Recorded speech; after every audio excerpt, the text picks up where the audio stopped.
I think the thing I appreciate about Kai the most is that all my problems with Amuro are like the subtle shit that he does, whereas Kai is just out with it all the time. Yeah. Hey everybody, welcome back to the Stone Face Reactions. I'm Theta, this is Lessons, and we are back with another episode of Mobile Suit Gundam. There were some comments.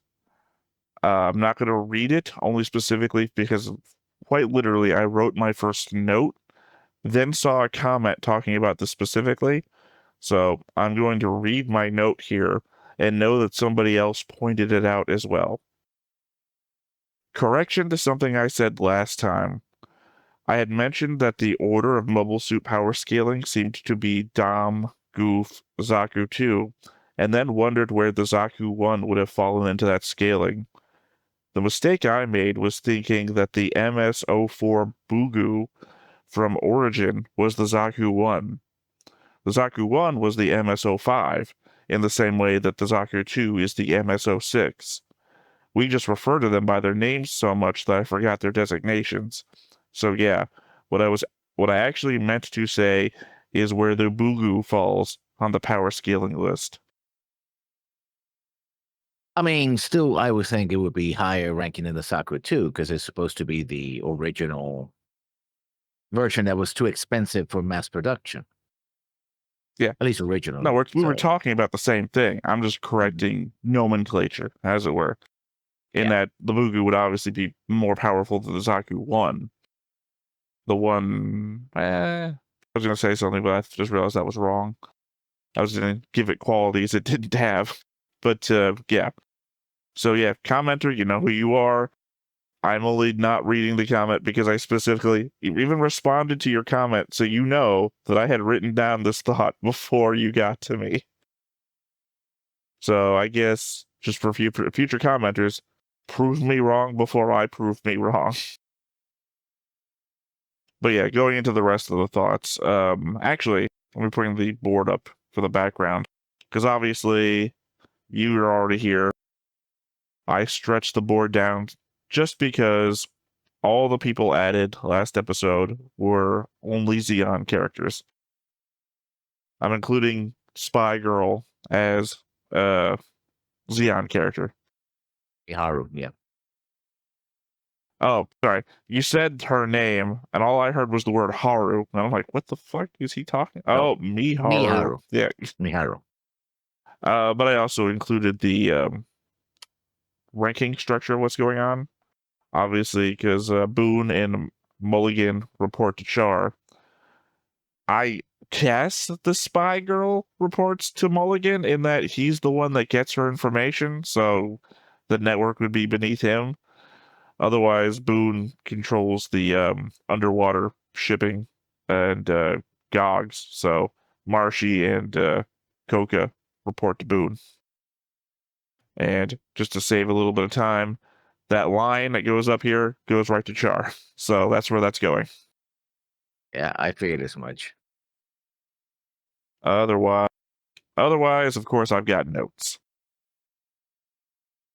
Where is the captain of the submarine, though? That's Boone. Oh, that's Boone? That's Boone.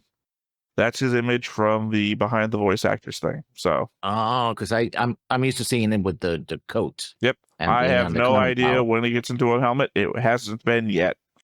So, I don't know. Kind of like the way that Gaia here always looked like that in his picture. So I just assumed, oh, that must be what he looks like when he dies. Nope, that's just him talking. That's just what he looked like when he was talking. Yeah.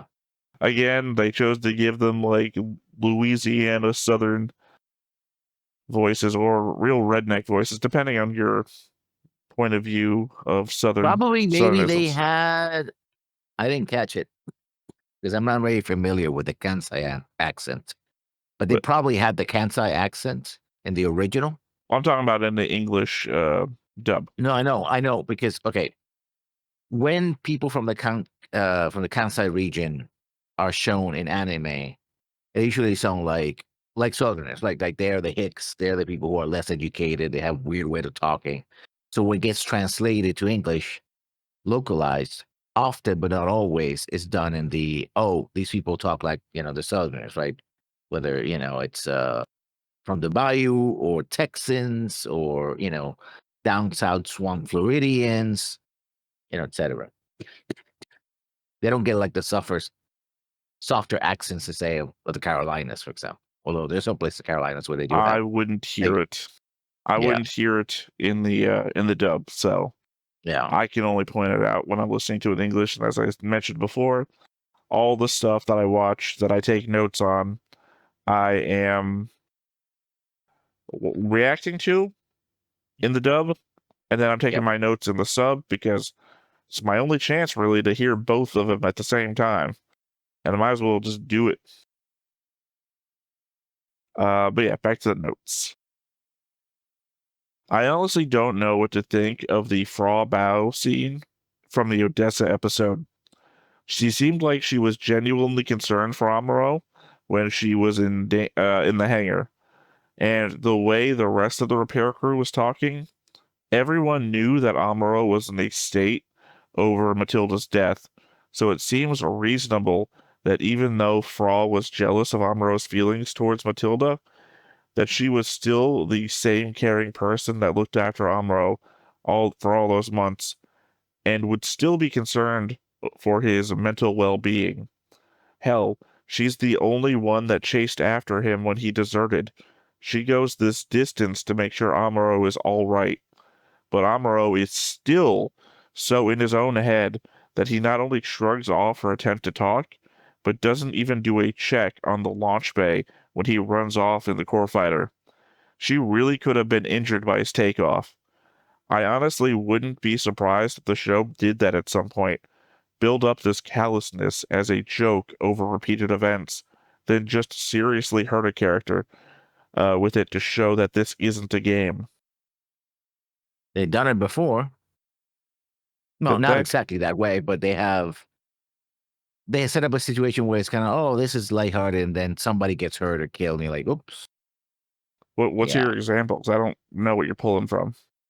I think, well, no, I mean, the show is not, I wouldn't say specifically joke to seriousness, but unless I'm recalling something that we haven't seen before, in which case, oops.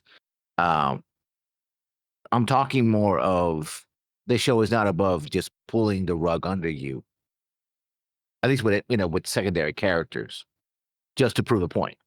Well, I know what I was just like trying to allude towards. I mean, not an event that's happened before, but even what I imagined would happen. I just can't think of something that's happened already that would be in not that like same that, not nature. like that. No, I don't think there's been a joke that's turned into a lethal joke. Well, no, per I mean like se. joke in writing, not like a joke in if we were in the world, right? If we were in the world, it's not a joke that Amuro almost injured Fra with the Yeah. exhaust, but we're playing it off as like, oh, you hear it down there if you stay down there. Ha, this is just funny, Oh, I don't think it was supposed to be so much as a joke. It's more of like, in a way, I think it can be really like, okay, it's great that she cares about Amuro, but it comes to a point where it's like, okay, you got to also be aware of your surroundings. You cannot just jump in. You cannot just walk into a launching bay in the middle of a combat situation and go like, oh yeah, I'm gonna talk. It's like, oh, you're get blaming out the of there. victim, is what you're doing right now. Well, not a victim. She didn't just because walk she should in. know She better. was there when Amuro was still getting like ready to even get on board the core fighter. She was like talking to him. It'd be like, And they should have left. well, should have left. He's the one that runs away from her and then just launches. Like, Well, he for all has to. intents He's and a combat purposes, situation. no, they were still getting all the shit ready. They were still had to get him in. They were getting him his stuff in position and repairing the engine. So he just runs off and immediately goes. It's like the combat wasn't at their location yet. He was flying out to go to them. Yeah. Still an emergency, though. They needed those parts, so they needed to go, right? Dude, and also he said, dude, if we're having a conversation and you just fucking drop a grenade and then blame me, fuck off, man. We are getting into fist fights at dawn. I don't think I know. Okay, that analogy breaks down completely. It does not. He literally jumped into a thing while they were having a conversation and activated the engines when she's right behind him. It's as bad as launching an RPG at a metal door in a closed hallway when someone's standing right behind you. Which has also happened, which I guess would be the example of this thing happening over and over again. Someone's gonna get hurt for realsies. Yeah, but she should have been more aware. The moment he just jumps into the thing, it's like, okay, I need to go. She's in a launching bay. They literally shout at her, be careful, They shouted that after. Literally, she could have been dead on the ground, 3rd-degree burns all her body, and that's would have been the guy would be careful. That's when that happened. He said it. No, he says it before. No, he says it's after. Before. After. Yeah. You are 100% wrong. He says it after Amuro takes off. I mean, you're in a situation, conversation. You're gonna wait for her to He's not waiting. Yeah. He's trying to get away from the conversation instead of dealing with the concerns of somebody who cares about you. He is actively trying to ignore her and get away. It's not the time to deal with that. That was not. It's not the a time pressing combat scenario. He was just trying. No, it wasn't. The fight wasn't happening yet. He was just trying to get out of the hangar so he didn't have to talk to her. Again, it'd be like if you jumped into a car and tried to back me over trying to get out of your parking spot so you'd stop talking to me. It is, you're defending the asshole instead of trying to up the victim. Yeah, I'm not saying that he could not be careful, but it's like she should be aware where she is. Like, oh, I'm just gonna stand here until he listens to me. He's gonna take off. It's like, no, I don't know. Maybe again, there was no countdown, no warning, not a damn thing. He runs away from her, gets into the thing, and then launches as fast as possible. He doesn't even check. What if it wasn't even her? What if it was just one of the engineers checking on the engine still? I don't think he would have launched with an engineer. So the engineer, but Fra. But literally, the engineer would have been like, okay, it's different. It's like it's like you're saying comparing somebody being beside the car while I throw it away versus somebody who literally has their head under the hood, and I said, fuck it, I don't want to talk to this guy anymore, and just speed over essentially the same scenario. No, cucuruz, but not the same. Essentially, I mean, maybe not head in the car, but your door is wide open, and I'm standing right in front of the door, so you go, full on, so that I get hailed by the door as it's going by. Would be the same example. I just closed the door and moved. But you didn't. That's my point. He didn't check his surroundings. Look, when you're in a vehicle, you're the one who's getting in trouble for hurting somebody with the vehicle. If you didn't check who was behind you or that your space was clear, you're at fault for hurting somebody. The way I see it, it's like being in the deck of an aircraft carrier.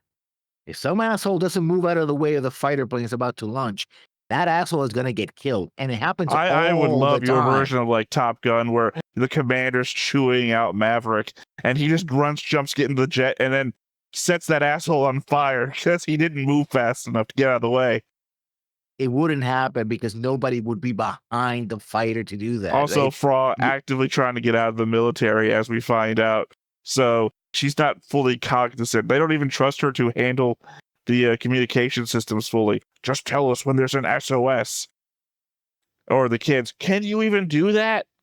She might as well just be a civilian, and you're like, well, look, as you honestly, told me, my whole point was literally that she's just trying to take care of Amuro, and Amuro is being an asshole. And you're saying that Amuro, the asshole, who didn't check his surroundings, is the one in the right. I think that's the end of that note, because we just disagree. Dude almost killed a woman, and you're like, yeah, he's right.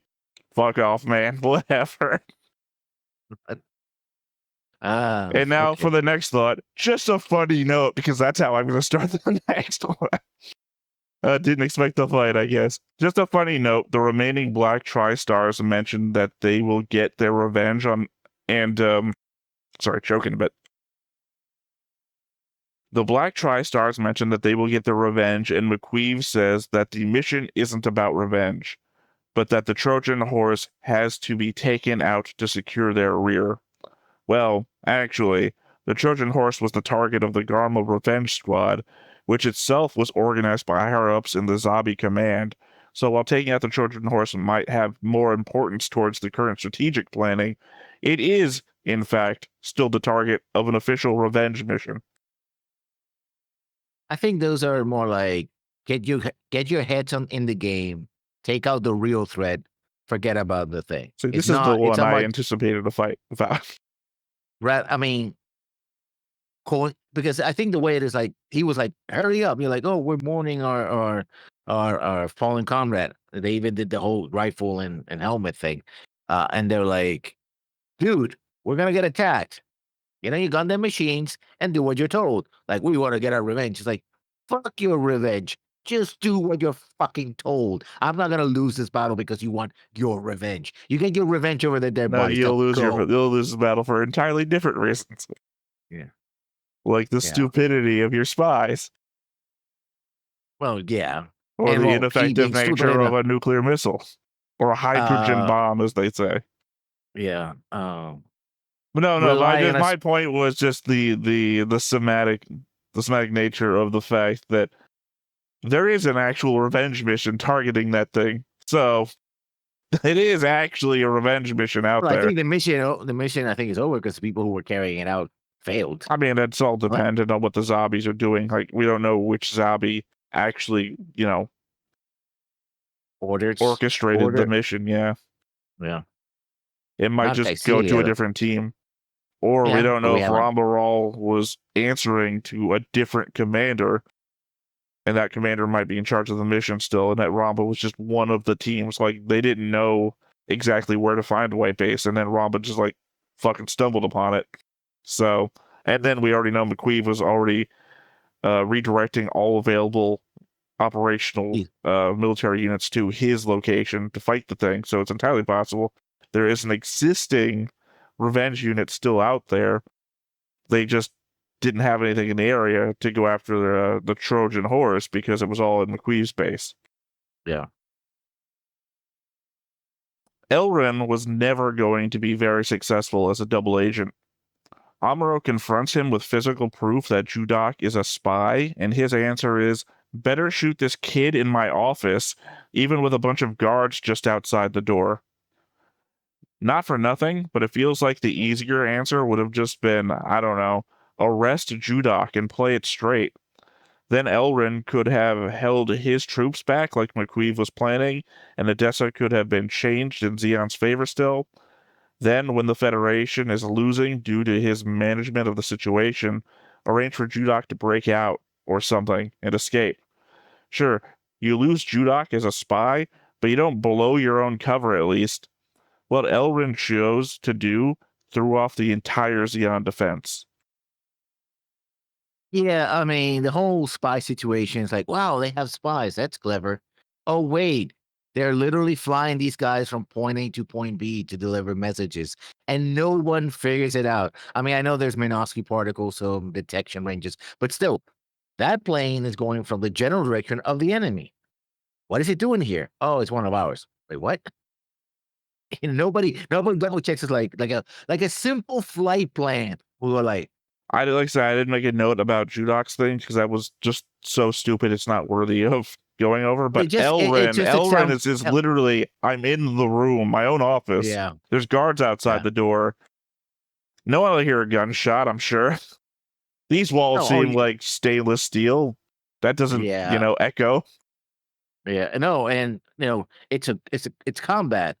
Anybody can die in combat. You're not even getting shot at yet. You're going to be in combat. You gotta kid this kid, right? It's like the whole sequence with the spies. It felt like it was like, oh yeah, we got the spy thing going. Again, for me, it's the idiocy of Elrin. Yeah, but it's idiot. What was he gonna do? He pulled on me first. Like what? The kid didn't even have a gun because they took the gun from him. That's what I'm saying. It was just dumb. Elrin was never going to succeed if this was his level of play.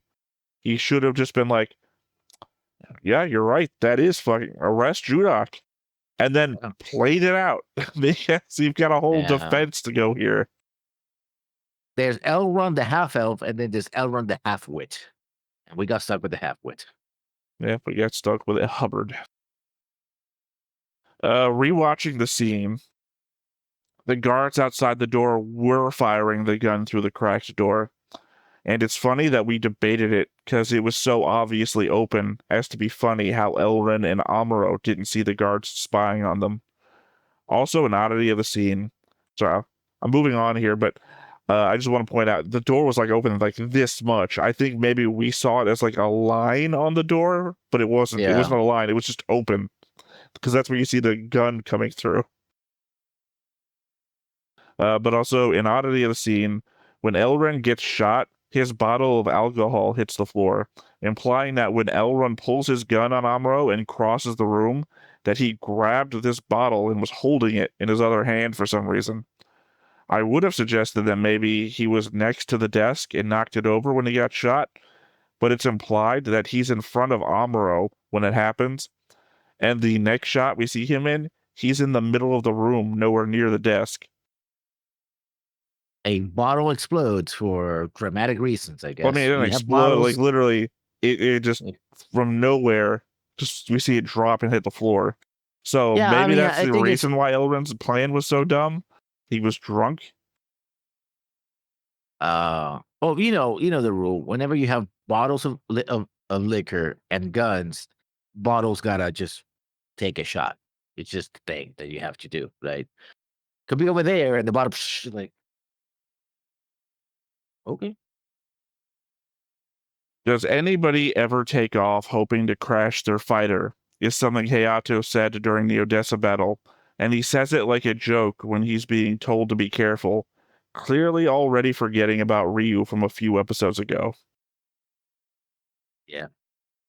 After spending like 2 or 3 episodes, like, oh no, Ryu. Oh, by the way, does anybody does that? No. Oh, that'd be completely stupid. Nobody would do that. I mean, it'd be like if they told him to be careful. He's like, "What do you think? I'm trying to kill myself?" And then, and the character would like committed suicide a couple episodes ago. Like, well, that's not really thought out, is it?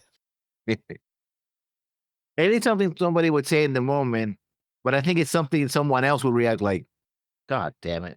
Yeah, I mean, I think we literally reacted that exact same way in the moment. But it's like Hayato, the guy I've said is super clever all the time, has no reaction to it. Like, he says that he says something very similar in English too, and it's just like, you guys didn't think this out, or you must have written these episodes really far apart.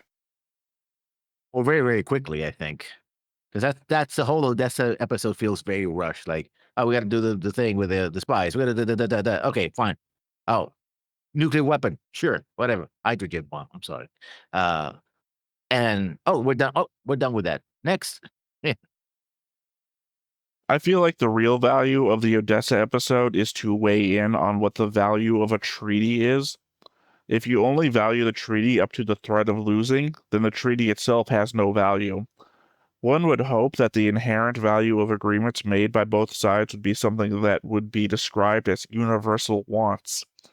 Like in the promise to treat prisoners of war fairly, for example.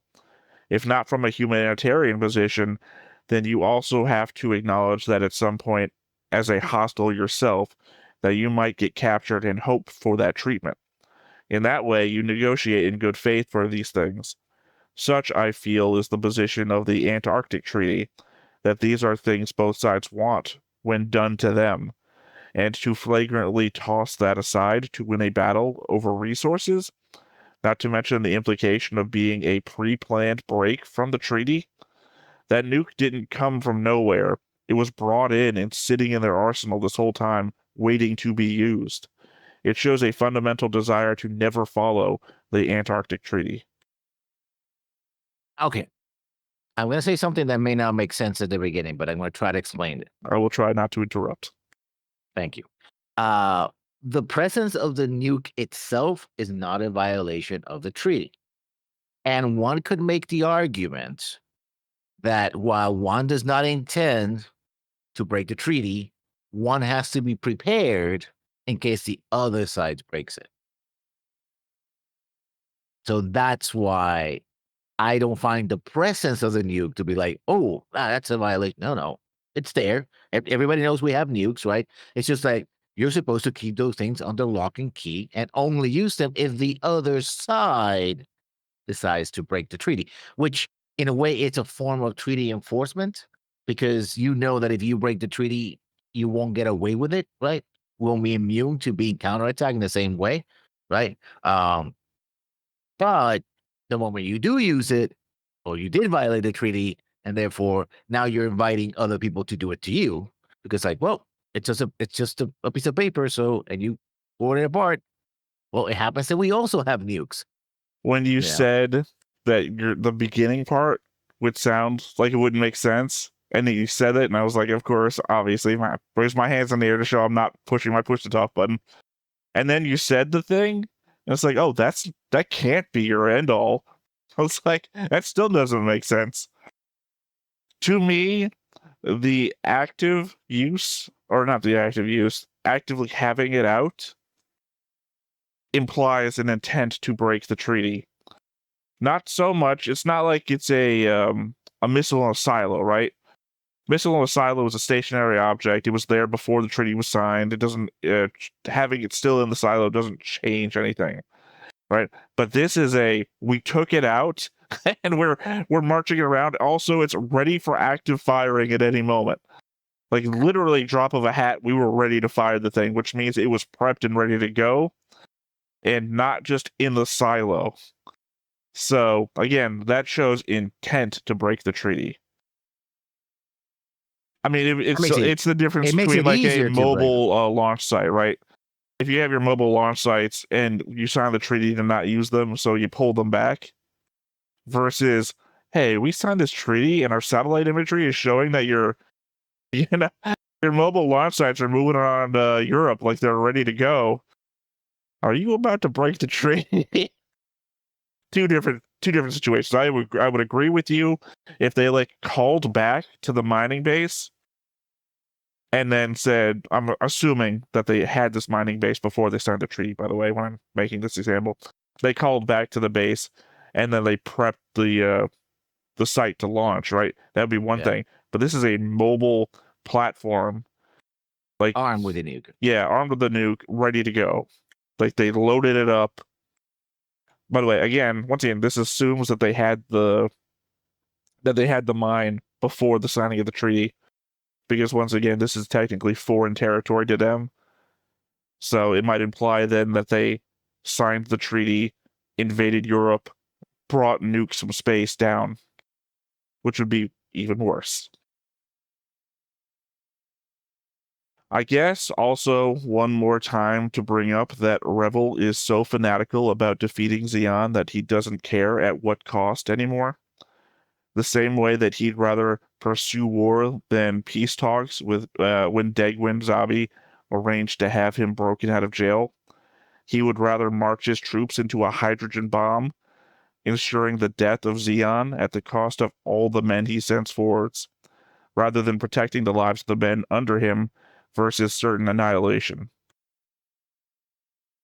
Oh, we already discussed this part, and I say that basically he was facing with, because the other aspect of this is you're going to extend the war anyway. Okay, you might save them and also it becomes checkmate automatically because like any threat of a use a nuclear bomb, then it's like, oh, we can't attack because they might have a nuclear bomb, and so do we bomb them or not? Right? It's like at some point, essentially, it's the other side wins automatically. Because well, I mean, technically, you could pull back and then bring this into the, the larger scale of things. Sorry, choking up a bit. I don't know why. Pointing out that you've broken the treaty and take it to the higher levels of government. I mean, I know it's a problem that we're already in a war, so what is it really going to do? But you would save the men you would save the men in your immediate command from possibly dying to nuclear annihilation, while also signaling for the rest of the war fronts, hey, they've broken the treaty or threatened to do so immediately. Yeah, but also the fact that this might be a window of opportunity that he didn't want to escape. Because okay, you stop the attack, you call your higher officers in Jaburo, wherever the command of I mean, technically, I think that's no. still or command. probably with the civilian government, not just the military. So it has to consult with the civilian government, which then would have to send a signal to the Sion and say, "Oh, we have proved that one of your," and that may take anywhere between hours to days, which will allow them to reposition their troops. Sorry. Get As you already reinforcements. said, we've covered this topic before, so I really don't feel like. But you said something more interesting that I think we should probably maybe talk about instead of what I brought up. Uh-huh. Is there a civilian government? Who's We left haven't really civilian seen. side? Because literally, it feels like I keep using the word military junta, but I'm not even sure. Like, who's left with any authority higher than the military? In that the military, well, one, we've lost almost all the sides. Every civilian location we've seen is run by the military. Even Amuro's Yeah. hometown is like they're under the thumb of the guys but who are there. those are frontline positions. So Oh no, I I would don't. Well, maybe. Go ahead. yeah, they were literally going to say they were left behind because the soldiers in Amuro's town Yeah, were. no, I already agreed with you. So go ahead. stragglers, What yeah. your thought was before? I would think because it took days for the space station or the side to crash into the Earth. So I would argue that they would have tried to evacuate the civilian leadership, at least some of it, to a relatively safe place, right? We did see the So- United Nations building after Operation British, but then it's implied that Zeon controls North America. A lot of North America, yeah. Right, which would mean that the United Nations wouldn't be the seat of. No, they would have evacuated, yeah. I mean, unless they're still there, and then Zeon is just like doing the whole. We took over. They voted to be part of Zeon now, so now it's officially democratic here in North America. And I don't know. Like I said, I'm just saying we've only seen at the highest rank military officials in charge of everything. And I guess at least you could say is that the zombies present themselves as the as both. Well, as both. yeah. Both I guess they're doing the Legend of the Galactic Heroes thing where we're both military and nobility at the same time. Yeah. So they're not. Although I guess technically, the Eichenbachs were Icelina's dad. Yeah, but they were under occupation, so they were but technically he was a civilian authority, though. Yeah. He's the only civilian authority I can recall right now having seen. Yeah. That wasn't military themselves, like you said, the zombies. But then you're already pointing out that they're technically, I don't know, Degwin himself isn't. He's like supreme leader, but I don't think that denotes military rank, given that all of his kids are the military ranks. Yeah, but he would be the supreme leader both of the civilian government and of the military, at least in theory. In practice, is his son who is the actual leader. Like, yeah. So like I said, I think that's a more interesting point of who's in charge of the Earth Federation right now. Because even then, if you consider back to Origin, the point is that the Earth Federation military was pushing all the civilians around too. And even then, we didn't see any leaders of the Earth Federation civilian government. In fact, even in the Antarctic Treaty, it was all military. It was all military, yeah. I think there were some civilians in the background, some people in suits, but on both sides, but they were background characters. They were not the. Yeah, I can't. The only civilian I can recall is from occupied Zeon territory. To be fair, he was in control of a Zeon location, but he hated the Zeon, so I guess little column A, little column B. Yeah, he was in control of New York. Well, again, that is contestable as well. Yeah. I know specifically we've had a comment recently that said it, and I didn't read that only because we've debated that point out loud in that he is in charge of New York according to some source. I think it must be manga or something because it wasn't said in the show. But they were also on the West Coast when that happened. Yeah. Well, but the thing is, one something that implies that there was at some point a civilian government and not just at the local level, it's because of the whole talk like, are we civilian? Are we military? If the Air Federation had been more militarized, like especially at the higher levels, then the idea would be, well, of course they would draft us because Are they they're already in control, right? are they They're already in Star control. Wars trekking it? Yeah. Is Well, the Starfleet. Yeah, it's Starfleet. You know, everyone argues. I mean, I've seen the argument so many times anyway. Yeah. That is the United Federation of Planets a military organization? Starfleet, sorry, is Starfleet Yeah. a military organization? Because I don't know. Actually, there's a president. I don't assume that the president of the United Federation of Planets There's is. a UFP, and we've seen scenes of the central Yeah, console yeah. of USP. Which So, is more than yeah. we've gotten here. Yeah.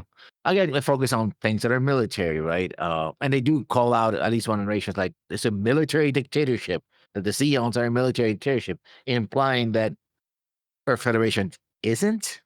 Though Right. ironically, that is the source of Xeon, is that they were being oppressed by a military organization. Yeah. And that's created their founding. Because I don't Yeah, think the zombies, we know the zombies couldn't have done it on their own. We don't see civilians in the standard set, but we see a lot of corporate heads and powerful corporations. So maybe it's a corporate Because control that makes it government. better. I didn't say it make it better, but technically they wouldn't be military. So it is the Highlander future. I know, yeah. Well, you know, Highlander 2 has, what's his name? Dr. Cox from Scrubs is the corporate leader who gets his head cut off by one of the Highlanders. Anyway, yeah, no, I just thought it was a good point. We've never seen an elected civilian official have any way in the Earth Federation. It feels like they pulled a move of, yeah, Xeon's bad. We don't have to prove that we're good. We just proven that Xeon's bad. All right. Last episode was another one where Amuro acknowledges out loud that they are part of the military. He'd best hope that they don't comb through White Base's records too hard. As I understand it, there is no statute of limitations on desertion. Yeah. And when I say as I understand it, I mean I looked it up when I was doing this note, and there is no statute of limitations on deserting or abandoning your post. Can't wait for 78-year-old Amuro to go to jail. I don't think so. Revel says that having seen the Gundam, Zeon has stepped up production of more advanced mobile suits and armors. We know that the direct cause was Amuro deserting and running into McQueeve and Caecilia in some random mining base and getting into a shootout on his own. No, I think it's just the existence of the Gundam that has just made it. Do you not specifically remember the line where Caecilia tells McQueeve to step up production of R&D on new mobile suits because of that, the thing that's in front of her right now? It's literally that scene where they say it out loud. So Yeah. it's not, we don't have to worry about what Revel thinks might be the cause. It was said out loud by two top Zeon officials looking at the Gundam, attacking their base, while, I should add, as I said in the note, Amuro has deserted and is attacking them on his own. So he has influenced two top Zeon officers to put that into production. If not for him, they might have just been like, God, this fucking thing I keep reading in my reports is annoying. Oh, well, time to, I don't know, whatever the fuck I do when I'm not on screen. Slap more people, I guess. Yeah. I suppose something to note, red-haired girl had a picture that falls over of her holding two other kids. Have to expect that'll come up again at some point. For some reason, I really thought they looked like the kids from Doan's Island. But then I went back and was like, nope. I think I just want to say the word come again for some reason. He was on the island. Yeah. Yeah, I know you laughed about his name a lot, but for some reason I thought they looked like one of them, and it's like, no, Come doesn't look like any of that. But, because at best, one of the girls has kind of like the same hair split in the middle. But otherwise, no, they're completely different kids. Well, because I thought maybe it was tying it in because maybe she comes from the same place that all those kids got killed, and then he took and ran away from them. But I figure you don't like focus on an image of, hey, this girl's got family, unless we're gonna show the family, or she's gonna give exposition towards the family being gone. Sorry, my mind trailed off trying to make a joke, one last joke, and all I could think of is, I guess, naming.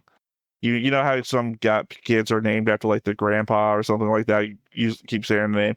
Well, this kid got named where he came from, right? But last time I checked, Gump doesn't look like that. So yeah, Last time I checked. yeah. There's another joke in there, but I'm gonna move on. Mm. So the method the girl used to send communications back to the Xeon listening buoy was to enter a message into a signal device and then tie it to a balloon, hoping the wind would carry it in the right direction. Essentially, they are counting on there always being an offshore breeze, which is from the land to the sea, as opposed to an onshore breeze, which is from the sea to the land. Obviously, the device has to be weak in order to not be detected, thus the need for the communications buoy to receive the transmission.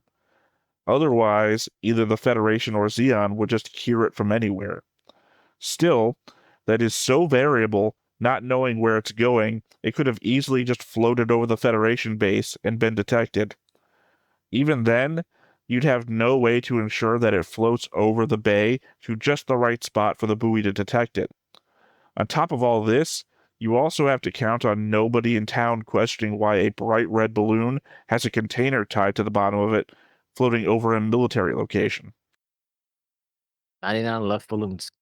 Actually, I looked that up to see if that had any reference to, this sort of thing, and no, it's just during a concert in like the 1980s, putting red balloons over the Berlin Wall. And Look, this one of the Chinese spy balloons yeah, got fucking yeah. blown up right over not right over my head, and that it was but I literally heard it, and that because I am where that happened. The thing is, it's like, okay, you're clever enough to have a spy. You're clever enough to have a system to communicating with secretly. But the way you're communicating is dumb. Now, Would have been easier just like written a note, put it into a bottle, and thrown it into the water. It also would have been exactly as obvious. Yeah, the buoy system is smart because you don't expose, you don't have to have the submarine close to the surface where it could be detected by sonar or radar, or what's it called? MAD, which is magnetic anomaly detection. MAD boom. Which you don't see here, but still. But and we don't know how Minovsky particles work with the water. Maybe they do, maybe they don't. Who knows? Does not matter. Anyway, otherwise they wouldn't care about going underwater because not that to go that deep. But the thing is, the whole balloon delivery system is dumb as rocks. That's the part where it fails. It's the connecting tissue. Again, having a civilian spy, smart. Having a way to deliver that message, you have a She might as well be console standing on the roof of her house doing semaphore for all Yeah, or everything is painting giant obvious. letters on the roof, like, yeah. I mean, Enemy ship here. Yeah. honestly, if I was going to figure out something like we're doing a tabletop game and I'm like, okay, we need a spy to send a message, like, okay, let's wait for like noon every day where I know the sun will be hitting her house, right? And she'll just do like Morse code with the window just by opening and closing a window just like a couple of inches. So from the Like right a little perspective, mirror, yeah, from the right perspective, it flashes a little bit, but only a specific time of day, so I know where the sunlight will be directed towards. But even then, everything is pretty obvious if you're looking for it. But this is, as you keep pointing out to me, a combat war scenario, and this is an object tied to the bottom of a balloon, by the way. You have anti-aircraft positions with people manning them going like, no, what? Well, as I pointed out again, I live in the area where the thing got shot down, the spy balloons. So it's like, I know that they're willing to just shoot those things down. Like, okay, I guess maybe some kids having a birthday party, sucks to be them. Yeah. Oh, well, You're over the not so important part of the country, the more desolated part of the country. You know, I guess. So I'm just sending you an image too. Mr. Amram because- don't give a damn. Next note. Behind Revel on the screen during his speech is shown possibly a mobile armor and 3 mobile suit designs, or just 4 mobile suits. One of them is very egg-shaped, with maybe arms and legs, hard to tell. I'm pretty sure one of them is a Dom, and the other is a Gog before we see it later in the episode. I don't recognize the giant mono-eyed one, or the egg one just yet. Though the egg one does have the circle battery around its waist that the Gogs do, so entirely possible it's just a smaller storage mode for a Gog. Amuro asks if they are all diagrams of different mobile suits, but they could just be different cross-sections of just a few mobile suits. I would say Revel looks very regal in front of this thing. Well, yeah, well, you're a Revel dick rider. I don't know what to say. Hell, dude.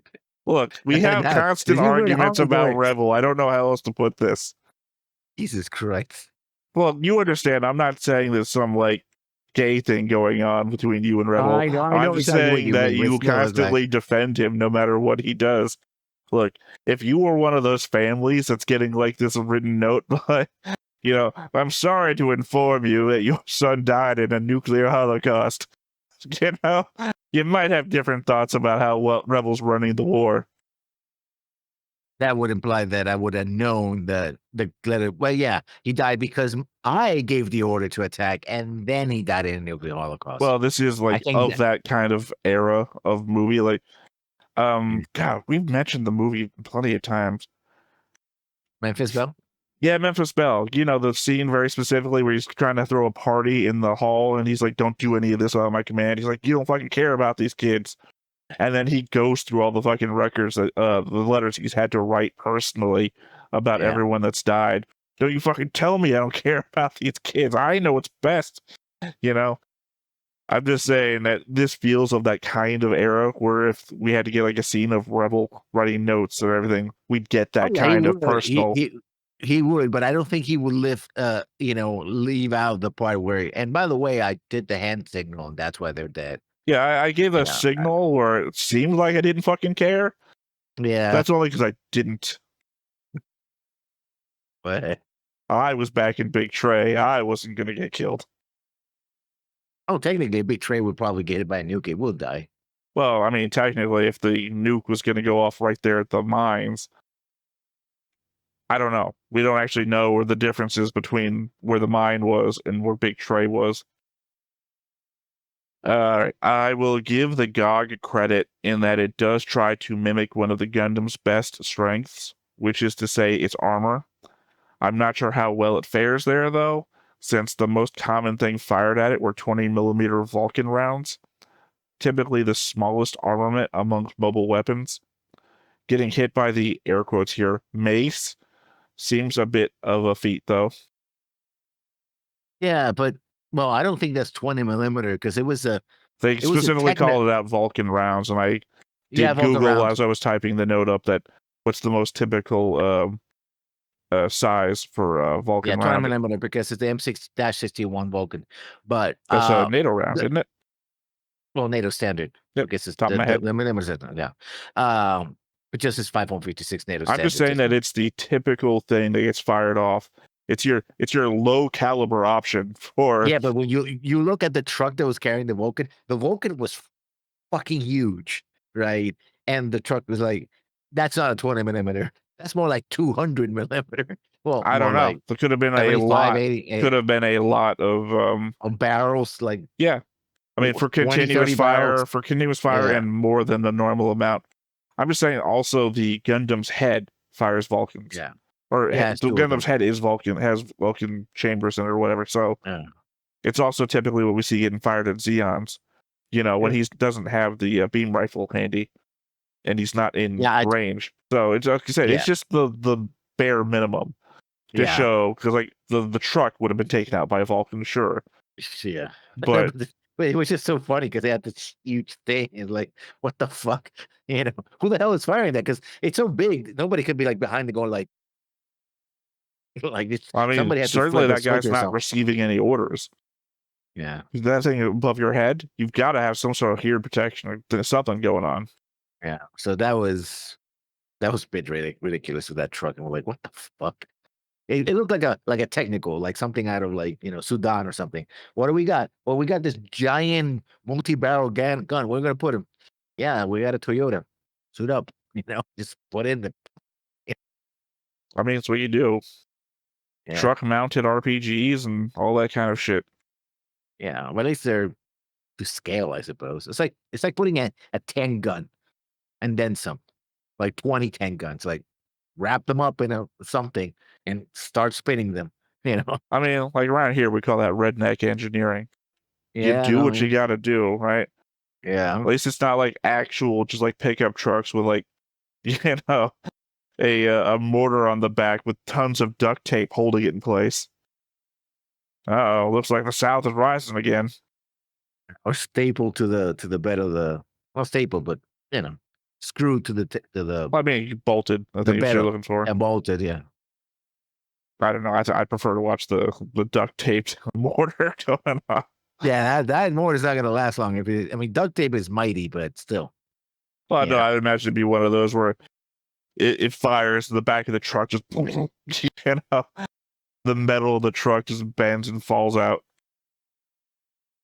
Anyway, last note here. Props to Kai, I suppose. He saw Amuro fall back, thought Amuro was retreating due to fear, and still drove towards danger in a truck with an RPG launcher on the back. Yeah, pretty much. For some reason, I just could not remember the name of that specific type of truck. Yeah, it's just some trucks that they have. They just mount whatever they have in the back, and like, yeah. Well, no, I mean, it's different when you have like a truck specifically designed for it. MLRS, I think it's what you're looking for. Multiple rocket launcher. Yeah, that's just not the name of the truck.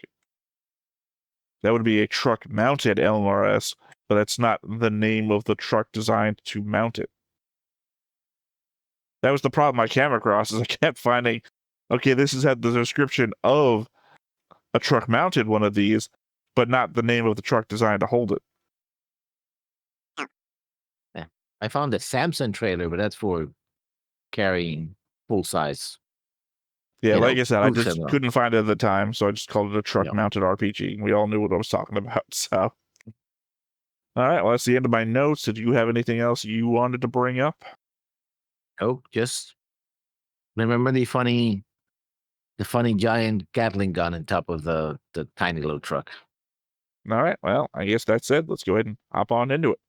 But before we get started, make sure that you hit the like button, hit that subscribe button, comment down below to feed that algorithm. On top of all that, if you want to watch more shows like this, unfiltered, uncensored, and uncut, as well as some early access stuff, you can check it out over on the Patreon. It's just $5 a month, but hey, no pressure. There's zero pressure in order to do that. It's just a little bit of extra support, and it would be greatly appreciated. They're double checking the audio and the subtitles. Yeah, it defaults to English. Mm-hmm. But all right, this preloaded up an hour ago, so. I don't know, I think I mentioned this on it's not Gundam related, it's anime related, but not Gundam related. I've been watching, I binge watch a harem anime, which I haven't done in, ever really. And yes, it is as pervy as you expect it to be, but also strangely wholesome. Like, there was a scene later on, I teared up. I was like, oh God, I didn't know if you mentioned which one it was. No, it's something about a cafe. Because the thing is, the setup is that. Is it the one where the guy inherits the cafe that the grandmother that's left, and then there's like 3 daughters there that run the cafe? No, it's like 6 girls that used to work part-time for the grandmother. Right. There could be another anime where it has a cafe. Well, no, it's a common theme sort of thing, so I'm not exactly certain which one I'm thinking of. I think this one was like 2 seasons ago, 3 seasons ago.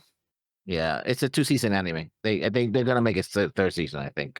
No, I mean the one that I saw the trailer for, I think was like 2 or 3 Yeah. seasons ago. Yeah, that probably 2 seasons because he already has the second season that's already out. セーラさんに操縦してもらってますが、特に技術的問題はありません。この G ファイターを前後に分割してガンダムを入れるわけで、これが G アーマーです。新しい部品全部とガンダムの組み合わせです。問題はこの空中ドッキングをテストしていないことです。セーラさんでまだ慣れていないんで。Bro, you still haven't gotten it down to 17 seconds yet. Hato, what the fuck are you so happy about? ガンダムからの切り離し、ドッキングについての問題はありません。このスピードなら戦闘中でも行うことができると思っています。レーザーセンサーの照準は甘いようで。すまない、ちょっとトイレ。Sorry, is Rebel in the back of the room getting a lesson too? Oh, he's debriefing the whole staff, including. No, Rebel. he's just sitting there in a chair. He's just like, oh, I'll listen to this. This is pretty fun. 長距離戦闘爆撃機として使えるわけですが、ガンダムの下半身が入っています。しかしこれですとガンダムは使えませんので、G スカイの EG タイプで使うことが多いはずです。ガンキャノンなりタンクなりのコアファイターを使えばいいわけですから。It's things like this where I acknowledge that Amuro has evolved as a character. It's just so every so often that they show him again being old Amuro, which fucks me up a little bit into the whole. この盾の部分ですね。新しい部品の最大の狙いはガンダムの装甲の強化です。なのにガンダムになる時のことを考えたら盾を外さなければならない。ですからまず2枚の盾を重ねるジョイントの開発、それと倍以上の補充部品を用意することです。でないと1機のガンダムも十分に出動できません。へ、みんな一生この船にいるつもりらしいや。So, are we getting another desertion episode? I'll tell you this, I'm gonna fucking hate it if Kai deserts and then he gets in trouble. Amuro's just fucking fine. よくわかった。技術的に改善できることはなるべく早く手を出せよ。諸君らはホワイトベースのエンジンの整備が終わり次第、南米の連邦軍本部へ向かってくれ。Yeah, he already said last episode they were on their way to Jaburo after this. 健闘を祈る。まあ、3人のチビさんによろしくな。シデンさん降りる気かな。どこ行くんだろう。そんなこと。 Those 3 kids that goosed me the other day. Rest of their lives in prison. They didn't goose him. Did they? No, I'm probably using the wrong terminology. They said, let's salute him. You know, that whole thing. Cause, yeah, no. Yeah, they didn't show their fingers up his butt or whatever the hell the 1,000 years of pain is. カイさん、カイさん、どこ行くんです？しゃあねえな。軍人なんてお堅いのはショーに合わねえんだから。カイさん、僕はあなたの全部が好きというわけじゃありません。Or anything, for that matter. You've been my bully since we were on side 7. 言い方好きだぜ、アムロ。ま、元気でやれや。カイさん、好きなようにさせてやれ。でも、ブライトさんよ。What are you talking about? Bright, you literally cannot let him do what he likes. You were there during the meeting. You'll be arrested for at least a year if you try leaving. This is why I don't like Bright's command that much. Loosey goosey. Yeah, basically.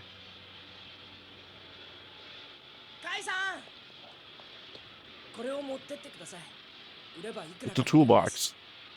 My dad gave it to me. Where is he, by the way? And we never spoke of him ever again.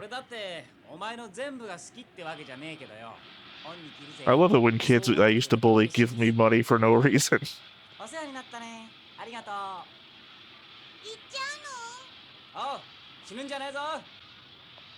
don't even care if they're kids. Kai is like the guy they spend, I would say, the second most amount of time with. There's the implication they spend time with Mirai, but they're like in more scenes with Kai where he's just yelling at them. See, that's what I mean. That you in the picture that you have on the board, they show him in helmet, when most of the time he's wearing the coat. Talking of which, let me close that door so 入れさせてありますが I shouldn't be slowing down so much.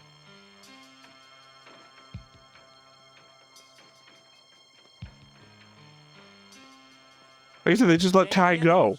What was the whole threat for, fraud the kids because they just walked off apparently. その様子じゃ軍艦を追い出されたのかい？ま、そんなところだ。泊まるとこないんだろ？うちへおいでよ。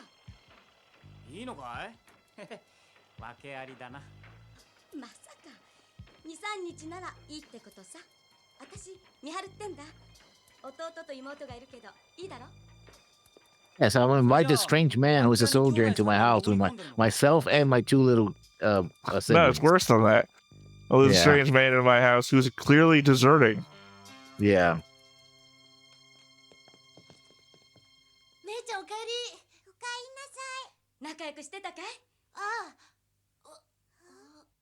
いいんだよ。お客さんだよ。やあ、こんにちは。 I mean, not for nothing, but we do know the name of the episode is A Spy on Board. So, and she was shown in the preview last time. That's a very hard bread I take it. Why does he get 2 pieces of bread? ああ、 The kid? Yeah. すごいんだろ？ Little girl only had 1 piece of bread. She's got 1 piece of bread. Yeah. Kai's got 1 piece of bread. だからね。 That kid, だけど clear. ホワイトベース Well, は no, he lost his other piece of bread, or he's starting on it now. そうか。宇宙船なの。ああ、何？いや、俺の思い過ごしさ。あんた疲れてんだろ？毛布持ってくるから休みなよ。あ、遠慮することないよ。 Nice house though. Kai, by the way, during this whole thing, never ate his bread, but it's missing now. あいつが外に出たらすぐ姉ちゃんに知らせんだよ。うん、わかってる。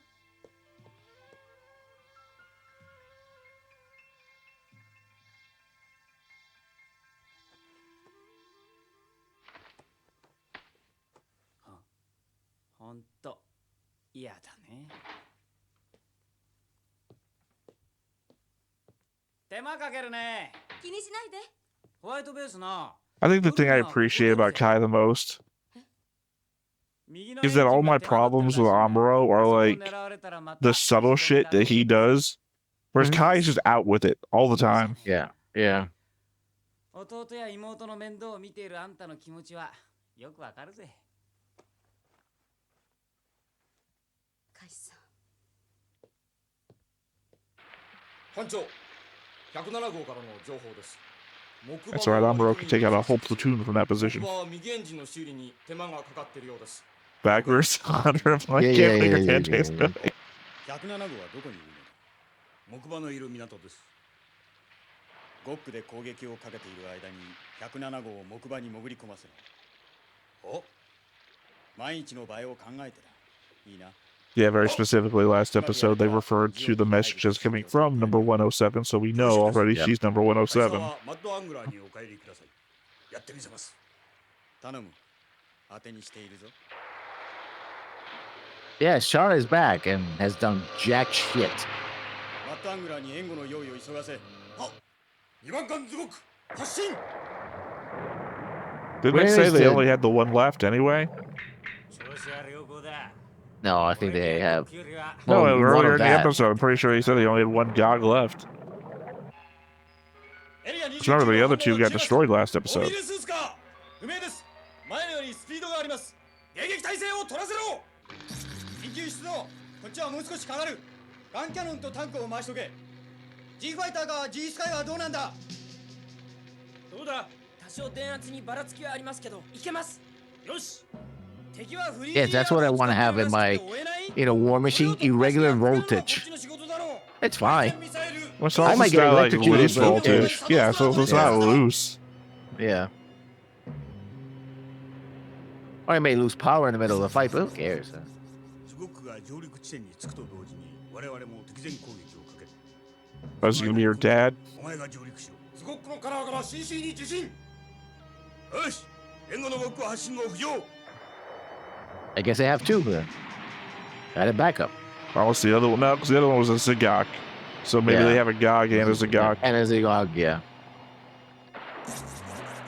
I'm just wondering if that was her dad. Maybe she's doing all this because they're keeping her dad hostage. No, I don't think that is. I don't know. I'm just looking for the angle here.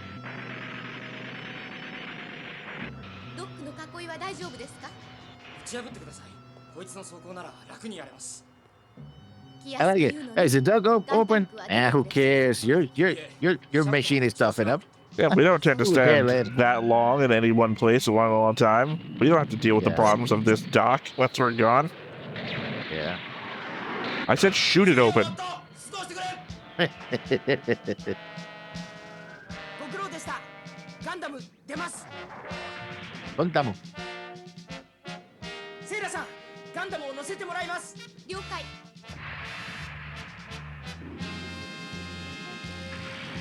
I guess this doesn't have like vertical takeoff.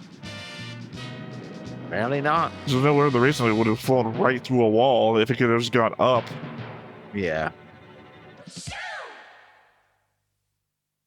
Which is odd considering every other one has vertical takeoff. Yeah. I guess somebody said, fuck that wall in particular. Who cares? You know, we don't like that wall. And the kids are standing right south, like, oh, hey, fireworks.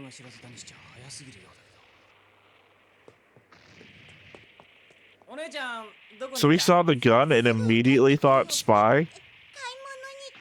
Not that a young girl wandering around a military base needs some protection. I think he connected the dots because she would hang around the base with the suites and all that, right? Trying to talk to soldiers. I mean, sure, there's a possibility, but I mean, it seems pretty hard to go immediately. At least he has his suspicions of her, I お think. 急ぎですか？あんたが。あ、いや、別に急いでませんよ。こんなところに呼び出して何です？いや、慣れてなくてな。あんたみたいな人だとは思わなかっ Okay, so not even the dad angle. た。これ、金だってよ。命令は木馬に潜り込んで行き先を知らせろということだ。どうやって？それは自分で考えんだな。とにかく潜り込めってさ。だいぶあるね。やってくれるな。成功すりゃまた金をくれるってさ。これ。中に連邦軍の制服が入ってる。艦長の手紙も。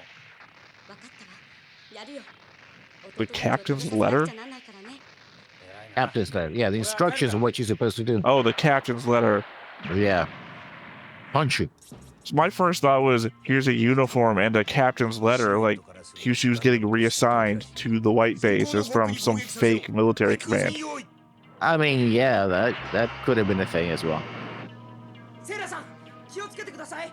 敵は一隻じゃないようです。了解。G ファイター前方の潜水艦に攻撃をかけるわ。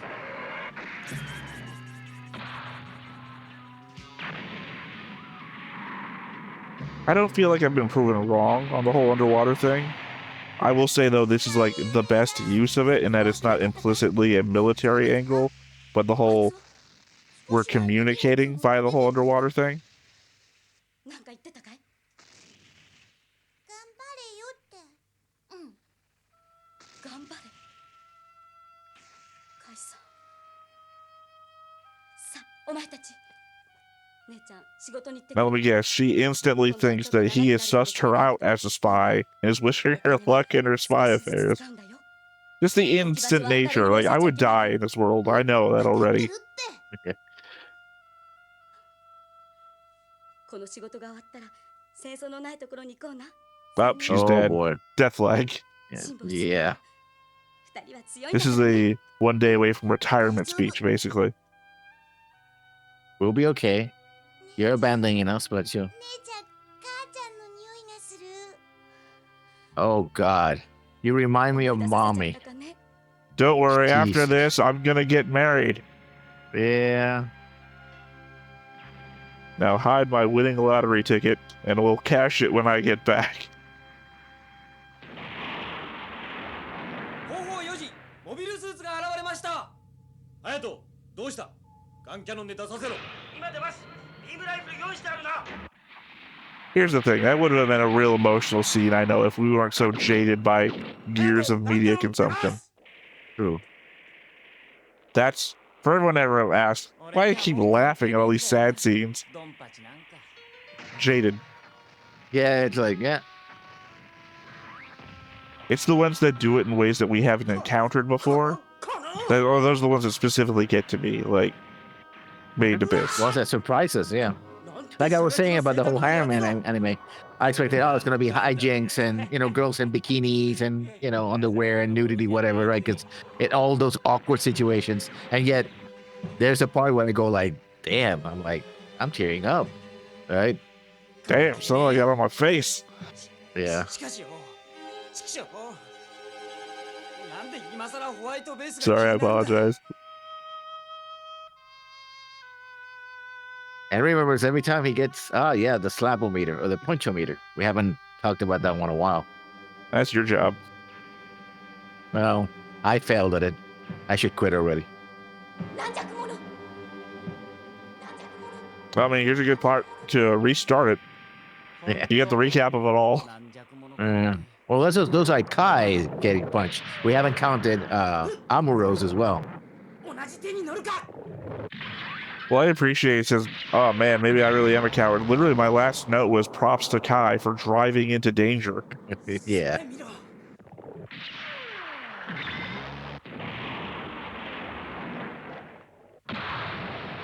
That's you're right, and I'm gonna do it again just to make sure. Which makes sense because you don't want that guy to turn around and kill you.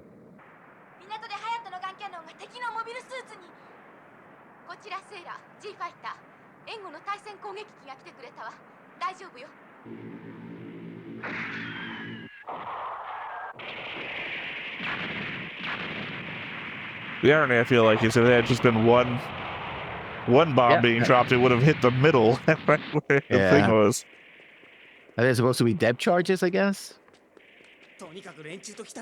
We should have done damage, by the way, because he's still in the water, and so... I don't think they were depth charges. I just think they were explosives, like untyped explosives for some reason. Yeah. Even then, it should have done some damage because... Should have been dropping torpedoes. That too. Not in that formation, no. That wouldn't have made any sense. He should be dropping individual torpedoes.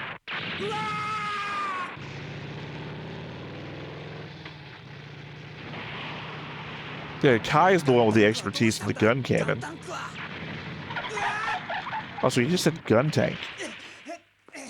Yeah, because he's expecting Hayato to be in the gun tank. Well, you said gun tank. Who's in the gun tank? Watching the red gun cannon being knocked about. Yeah, so he says, "Where's the gun tank?" Right? Who's he doesn't know what's going on. Who the hell is on driving the gun? I feel like the problem these guys have is they never stick with their specialty. Yeah.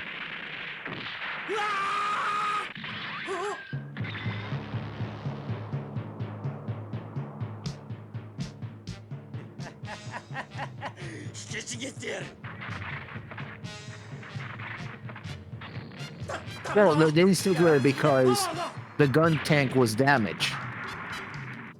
No, I'm saying why they never stick to their specialty, like calling out Kai to get into the gun cannon. So they, I guess they did know he was deserting, but I mean, the gun cannon wasn't damaged. It was it was taken apart last episode, and they fixed it enough to put it back into action last episode, and it came back fine last episode. No, but they said something earlier in the episode about not the gun tank not being available.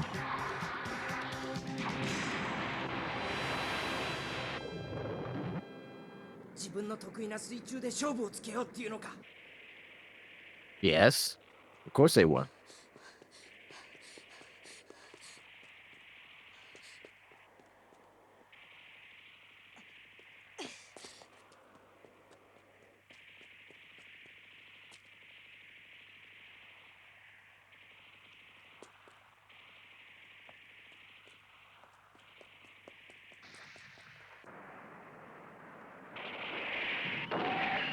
Glad everybody was at battle stations. There goes that submarine. Out of 3. What's that when Clamp was trying to blow up windows and all this shit? All they do was wait a little bit. Just run on board.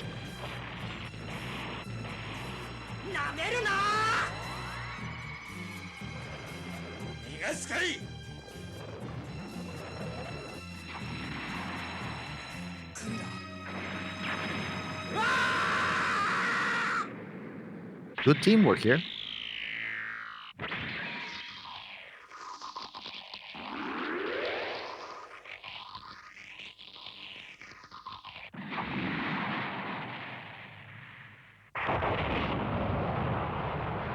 I feel like we need to invest in some anti-beam weaponry or armor.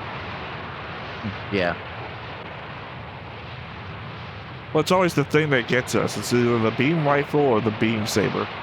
I mean, they're supposed to be very powerful enough to. I mean, the beam rifle is supposed to be able to take on warships. So yeah, you have to be armored more than a warship in order to. No. Sorry, we're talking over a lot of it, so I'm like pausing in between when I'm trying to get this in. What I meant was more specialty armor specifically for beam ship. You don't have to defeat stuff with stronger armor. You could, you know, come up with some sort of armor to defend, mirror defense, rather, is what I meant to say, or specialty defense. I suppose. So it was a different suit.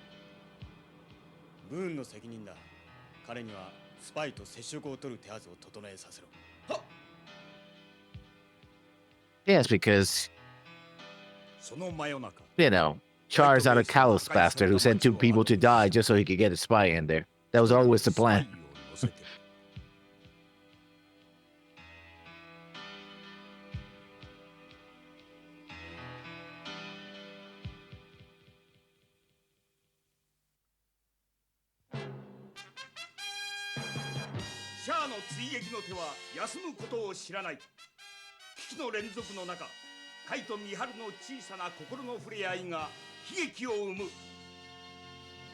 Yep.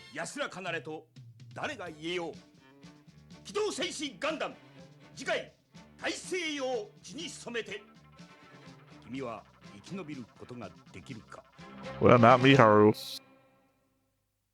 No, it's just, I'm laughing because the fucking narrator just giving everything away. When did this show get canceled?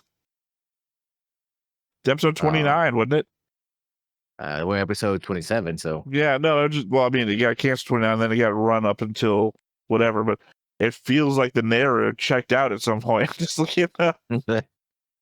Like, oh, so she dies. Well, you know, she dies. Listen, guys, I've been reading ahead, and some gnarly shit's about to happen. Let me tell you about it.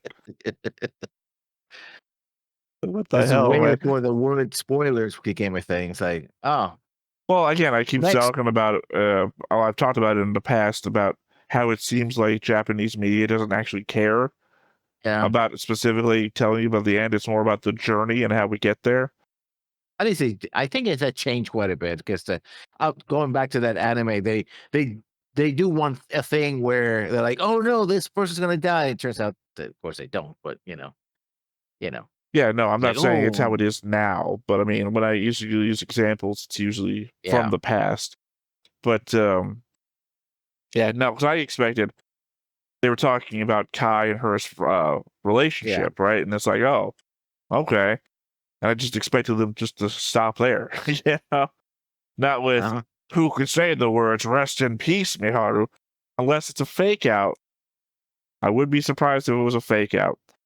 Given that I know the narrator doesn't give a shit anymore, that if the narrator was faking us out with like, well, how does Kai get her off the ship? Well, maybe she died. Well, I'd toss her in the ocean in a coffin or something. I don't know. We can get back to our kids. Well, yeah. So rest in siblings. Rest in peace, Miharu, because you're not actually dead, but I'm pretending you are. I guess he would rest in peace if she gets to be in peace. Well, not really. Well, maybe. But you'd have to somehow also convince Zeon that she was dead too, so they would leave her alone. Yeah. But it's like... Although there's not implicitly shown that there's a reason why she's doing it, other than the fact that Zeon's giving her money. Oh, yeah, that's just she needs the money because their parents are dead and she needs to keep her family going. That's why she's doing it. Well, that's not implicitly a reason, though. That is just a need. You've expressed her need. In which case, she could get a job on the military base. I mean, there's nothing showing that she can't do one thing over another thing. She needs money, obviously. They're eating bread for dinner. But there's nothing showing that she can't get money elsewhere. That's why I'm saying that she's not being pressed into being a spy by Zeon because they're holding something over her. Like I thought they might be with her parents, but no, Yeah. they're just not. They're gone. Like that dude was obviously just the guy who was dressed down so he could make contact.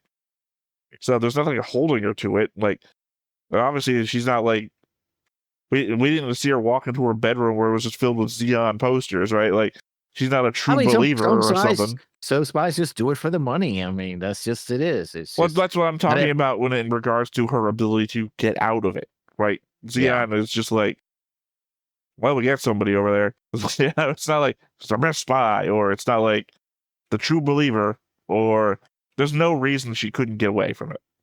Yeah, but I imagine the Mary going like, "Oh yeah, Miharu dies. Good, bye." I don't even imagine it's like that. It's gonna be like, we haven't heard from 107 in a while. All right, I'll mark her off the list. Like that's probably the only person who knows who 107 is that guy who made contact. Other than that, it's just been, been messages every so often. It's a picture or something. Yeah, we lost contact with the spy. It happens. Yeah, otherwise, because you don't want your spies to be known. You don't want somebody else to get captured later on and know everything about who 107 was, so that we can then send somebody out there to capture 107. And it also kind of feels like it's that sort of show. Yeah. I keep always talking about the saddest death in media for me is the unknown story. Icelina was my big example of that. And if they never tell us anything about her family, the kids, or how they got into that situation and she just fucking dies, that is the more poignant message, right? Who the fuck was this person from our perspective? Meanwhile, two kids gonna become the next villains on the new show. The kids, wear a mask and, Oh, I'm realizing now I'm exposing big notes that I've written about Gundam Seed for tomorrow about revenge plots and whatnot. So much to write down. I have so many notes just about the first episode of Gundam Seed Destiny. So I feel like this could be a good mirror to that, though, just without the horrific beach scene. I mean, this was a beach scene, but not like that one. No, not like that one. No. Oh man, can you imagine if they had done Frost's family that way? Well, they kind of did. They didn't really. They were just like a pile of corpses. Yeah, it wasn't even a pile of corpses. I mean, you might be imagining it as worse than it was. It was literally just bodies laying there, but but drawn so sketchy that they could have just been piles of clothes for all. Yeah. Versus what we saw in Gundam Seed Destiny. Oh no, where we seen Gundam Seed wouldn't have passed standards in American television for kids. I don't think it matters when it comes to this stuff. Yeah. I think I mentioned before when we're going over the movies of Gundam Seed, the sex scene between Fra and Kira. Yeah. And it was so funny because I don't think that the note section on the wiki is covering it right. Because they're there was such an uproar when this first aired, so that when they did it for the remaster, they made it longer. It's like, what? It's like, okay, so they got pressure to change this. So when they republished it 10 years later in better definition, they included more. It's like, what? Yeah. Let's do more. It's like people were not clamoring because they were offended. It was too short. No, they were clamoring because they were offended because it was two underage characters having sex with one another. Yeah. That's what I said. That's why it's weird that you read it and they're like, so they included more shots of the actual thing. It's like, wait, what? That's a big fuck you for you. It's like, oh, you didn't like it? Well. Yeah. We're going to do more of it now. Fuck you now. I guess I'd also don't understand why they gave her a Earth Federation uniform. I mean, to try to sneak in on the base, because he wouldn't look out of place. Here's the thing is they didn't use that though. We literally just saw her run past nobody. So they didn't use it to. You're saying to sneak onto base. We didn't see her get stopped. Nobody looked at her. She literally just Yeah. ran through. So they didn't use it if they But animated you know it. what the problem is that the white base has a small crew that everybody knows each other. That the I was moment somebody says who's that, is they're I gonna was go literally like, thinking that wasn't the implication that everybody that 2 episodes ago that was sitting Yeah. in front of Revel in the meeting was Was- everybody on the ship. yeah, pretty much. So everyone knows everyone, especially we've Mhm. been together for such a long time now. And lost so So many other people. Yeah. yeah, so what's the point of wearing a uniform? If they catch you, you're gonna know that you don't belong there. You're just as well off in your normal uniform. Yeah. It doesn't serve any purpose other than the fact it's bright pink. So it stands out. Yeah. That's what I said. You could have used that uniform on something else, something where a uniform would actually have mattered. Yeah. Like getting into the main, wherever Rebel is at and get information there. Or just any like even a one-off mission where having a uniform would work. Again, Yeah. if you were right and it was to sneak onto the base. I mean, as the implication, it didn't work out that way, but I guess that's why they were giving her the uniform, right? Again, I have a hard time with things where are just only implication level only. Because if the guy could have said the line, "Here's a uniform to sneak onto the base," like said it as fast as possible if you need to fit it into the space of the animation of your mouth moving. But Yeah. he didn't say anything of that nature. It's just if I have to imply what the use of a thing is for, I shouldn't have to wait for the novelization of this. Like you're gonna explain it to me. Yeah. Sorry, I've been watching the 14-hour lore breakdown of the Bionicle universe. So having the guy tell me about how much stuff is explained in the novelizations and whatnot just enters my mind now how much stuff is on the thing that has to be explained in the manga or a novel Whatever. form. Yeah. Yeah. All right. I can't think of anything else really jumping out at me here. Other Well, than I guess they introduced the Zagog out of nowhere.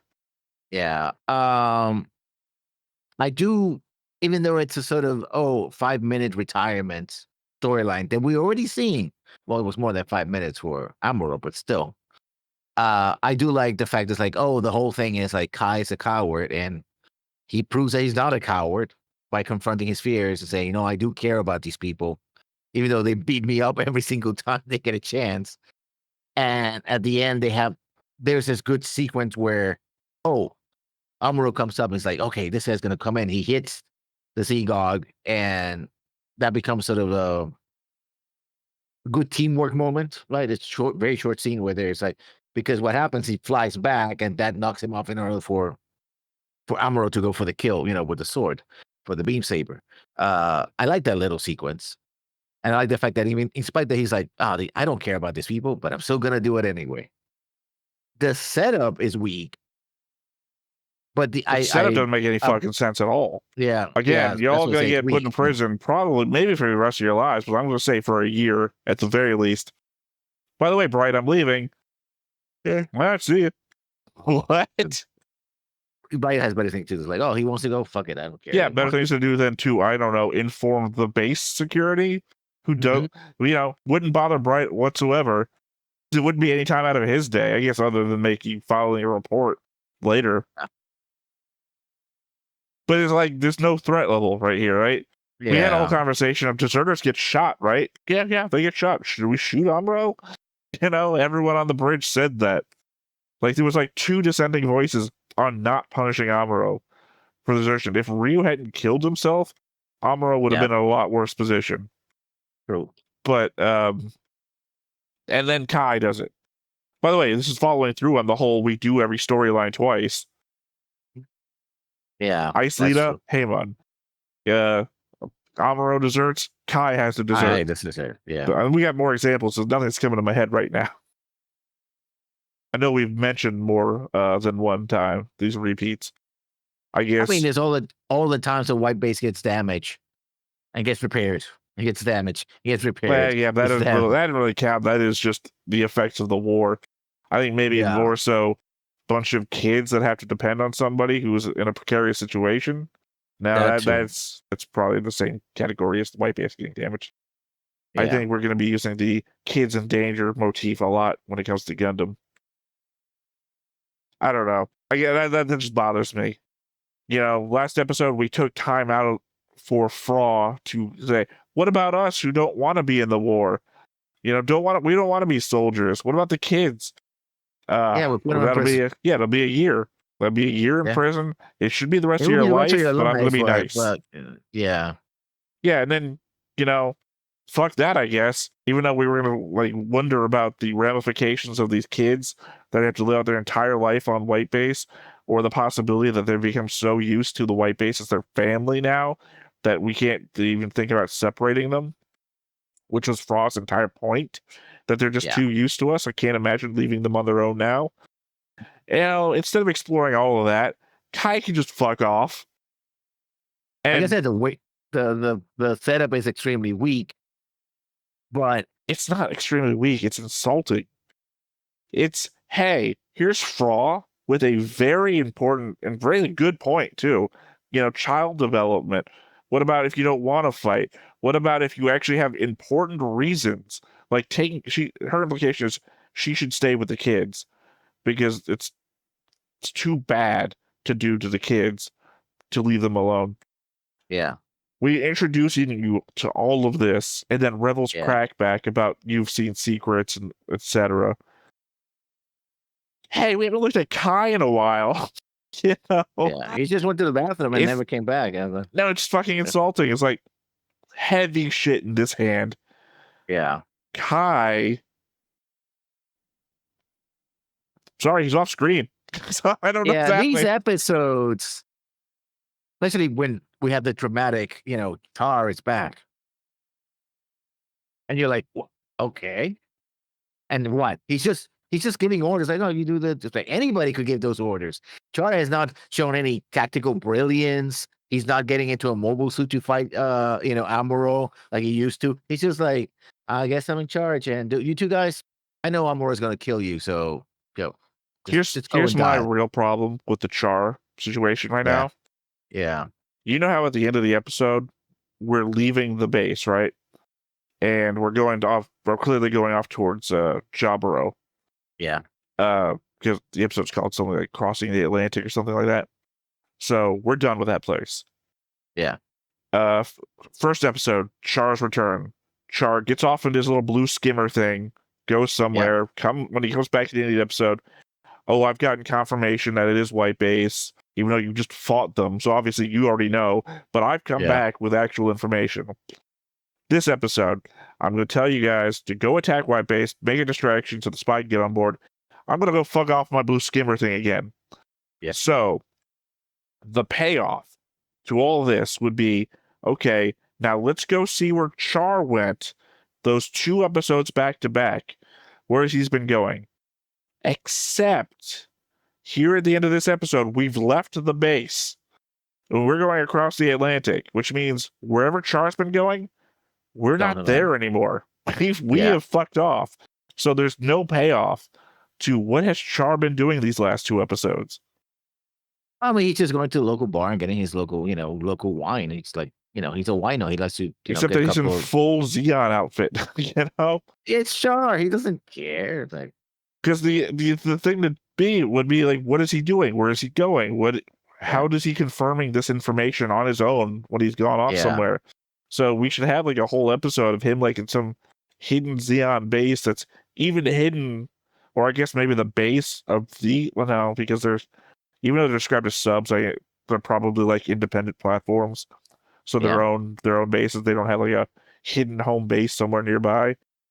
I mean, they have some kind of subpen somewhere, but then Europe has been liberated from Xeon control. So any bases that they were operating in Europe, because this is Northern Ireland would be pretty hard to. Well, I mean, I would just assume that they're like long range, self-contained units, so they're going to be out here for a long time on their own. Yeah. So they probably don't have any nearby bases. But again, Char is going somewhere, confirming information, and then coming back. So you would expect that would be the payoff, that we would see where he's gone, and it would be like a reveal, like, oh, Dozel's got a nearby base, and that's who he's been meeting. Something big, something to tease us with. Oh, Char is back, but where is he gone? Where is he? He's not here. Hey, give him something. And he's like, yeah, just like, So you gotta I mean, you gotta hit us with the tease of Char. You hit us with an Yeah. even bigger reveal. It's like, oh, Girin's on Earth, or something. You gotta hit us with Yeah. something bigger than Char himself now. and what happened to the red comet? It's like, oh, Char is so terrible. He's so difficult. And that's like, you do this, you do that. I want you to do that. And I'm telling you all this because, well, I'm the voice actor. Got paid for this. So, I mean, yeah, it doesn't have to be a person. Yeah, it could be. There is a Communication, it secret could- Xeon base nearby, and it's like, and then at the very end of the episode, Char's we're face on the Char, and he's like, "Well, it took a lot of time to get it here," and then we pan around, and it's his red comet. I finally got it here, and then Yeah, like, all oh, of the that. setup, it's here now. We can get that Yeah. and the Gundam to fight one another. yeah, All right. Any final thoughts? I'm hoping things get more interesting, but I don't expect that's gonna happen in the next episode. With the way things are going. I mean, that's disappointing because you'd be the one to know. So Yeah. I guess that is the expectation hype. Sorry, the expectation spoiler. Yeah. Because I know that when I'm watching other people and in their chats, their moderators are always going, "Don't try to hype up the episode. That's a spoiler too." Yeah. Don't This is the tell best people, episode "Oh ever." man, I can't wait till you get to this because that'll be amazing." I'm like, well, if it's not amazing to me, then it'll suddenly be a whole letdown sort of thing going on here. I think by the time people see this, we would have probably done by Macross 7 because I've seen a lot of that in Macross 7 comments. Like, oh, this is the ramp up, and then I'm looking back, going like, yeah, about that. Well, here's the thing. That's only for you. I kind of ran that rail all the way through until the very end when things started getting like I'm good for like the majority of Macross 7 because I kept saying, "Oh, this is good. No, I like this stuff." You're getting what I usually get, which is like, "Oh, I've said a lot of bad shit. These people are gonna jump on me in a minute." I'm gonna sit here, and then somebody's gonna put a gun in my head. It's like, did you speak shit about Macross 7? It's like, It's also been so long because I have a shit memory. I don't remember exactly what episodes I've said anything about. So, yeah. Like, it's a cup of tea. Oh well. all right. Well, that has been it for this episode of Gundam. Once again, I have been Theta. This has been Lessons. We've been Stoneface Reactions, and we will catch you next time. Bye-bye. Hey everybody, thanks for watching another Stoneface Reactions. If you have an idea of another video we could go ahead and watch, go ahead and put it in the comments down below and we'll add it to the wheel. Be sure to like, comment, and subscribe and let us know what you thought about this video, what parts you liked. And until then, we'll see you next time. Is this too goofy?